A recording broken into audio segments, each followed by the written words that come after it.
Hello and welcome back to another video, guys. Now, yeah, I don't normally film videos in the evening because the lighting is crap in my room, but I've always wanted to review a show as it's airing, and I figured I've talked about the last couple specials of Doctor Who and shared my opinion on them, and I thought, let's review every episode of season 13 of Doctor Who as it comes out, because there's only 6 episodes. I've got my Doctor Who shirt on tonight, which my mates bought me as a joke because they know I'm not the biggest fan of this era of Doctor Who.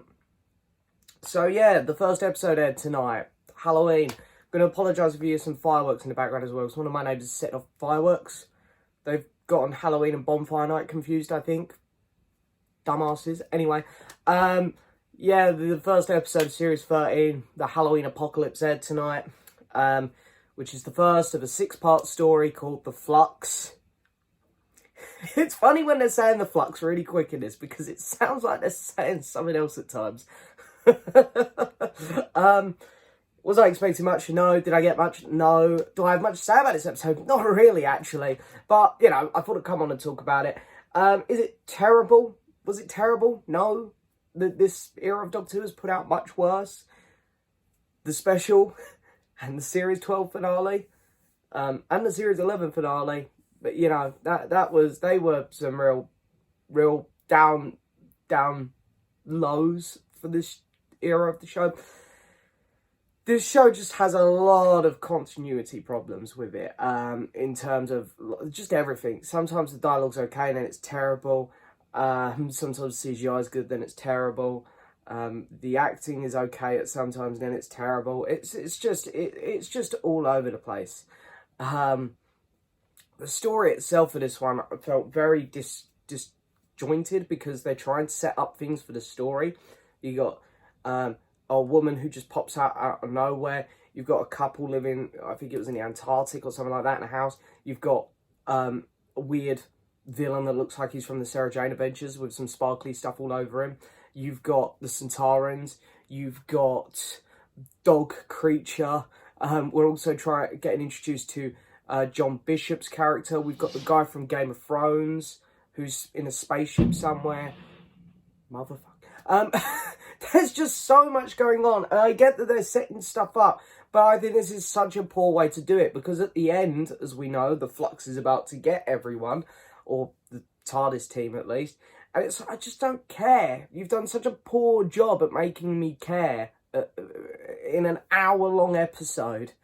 You know, I look back at the time we had in the first 10 seasons of Doctor Who, especially in that David and Matt era, and Christopher, you know, we've got to include him. You could get attached to characters in the first 10 minutes. Here, they've given us an hour. I didn't really care about anyone, because even the Doctor and Yaz, like, they were just bickering the whole time. They weren't getting on too well, and we just had that thing again where it's like Yaz going, "You're not letting me in, you're not telling me." It's like, I thought we've already done this kind of dramatic kind of story with these two characters in past seasons, and then they've just got over it instantly, but we're back here again. Jodie Whittaker as the Doctor, I've always tried to defend her, because I think she's a fantastic actress, and she has her moments where she seems good in this role, but a lot of the dialogue is cringy, and she isn't delivering it brilliantly, I don't think.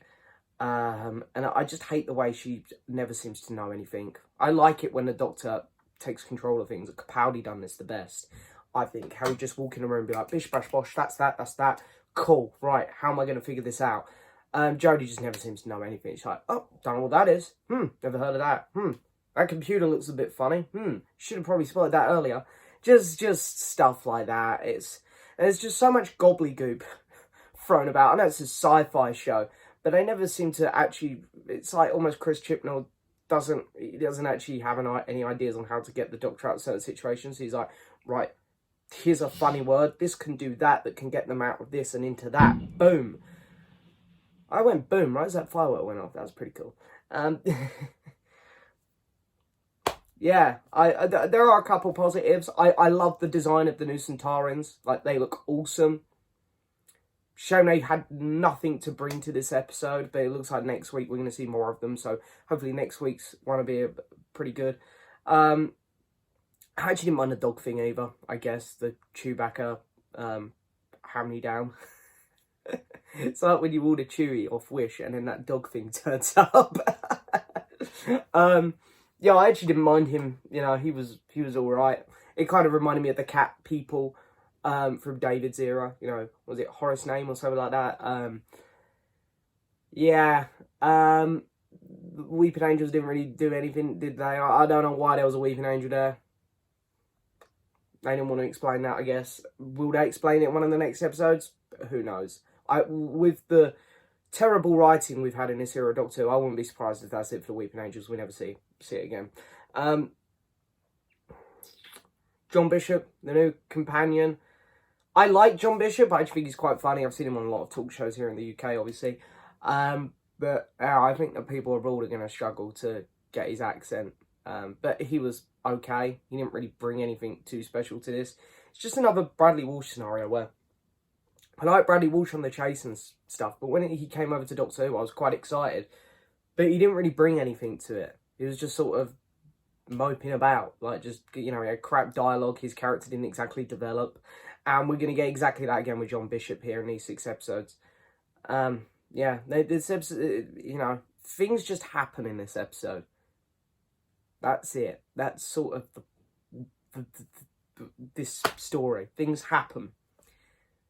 There isn't loads that gets explained. I know it's a continuous 6 story part, so they don't want to feed us information instantly. But they barely give us any information. We don't know who the villain is, where he's come from. Even though they tease that he's got this old rivalry with the Doctor, which is going to be from one of the bullshit regenerations that come before William Hartnell, which I'm still not happy about. You know, we don't know what the flux is or anything. And, you know, once again, Jodie Whittaker's no help because she don't have a clue what's going on. Just like always. Yeah. And the whole, like, the TARDIS isn't well or something. It's like leaking oil and stuff. And then, like, the whole door changing, I thought was hilarious because they come up through the floor of the TARDIS at one point, and then in the very next scene, they're leaving through the normal door again. It's like, well, hang on, a minute ago, the door's on the floor.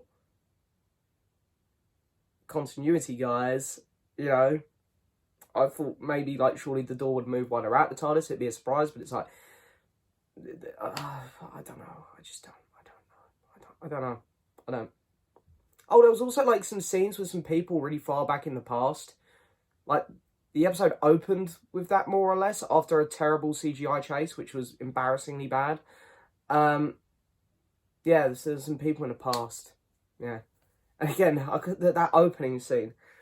Oh my God. It's like, what was the point of having them hang there when they instantly just grabbed on? It's like, wasn't a very good trap, was it? And then, you know, the whole release thing I just found cringy. And they rode them like broomsticks. And they both conveniently fell off into the TARDIS at the right point. I just watch it like, this show is falling so very far, very low. Can see why it's losing viewers. Really, really can.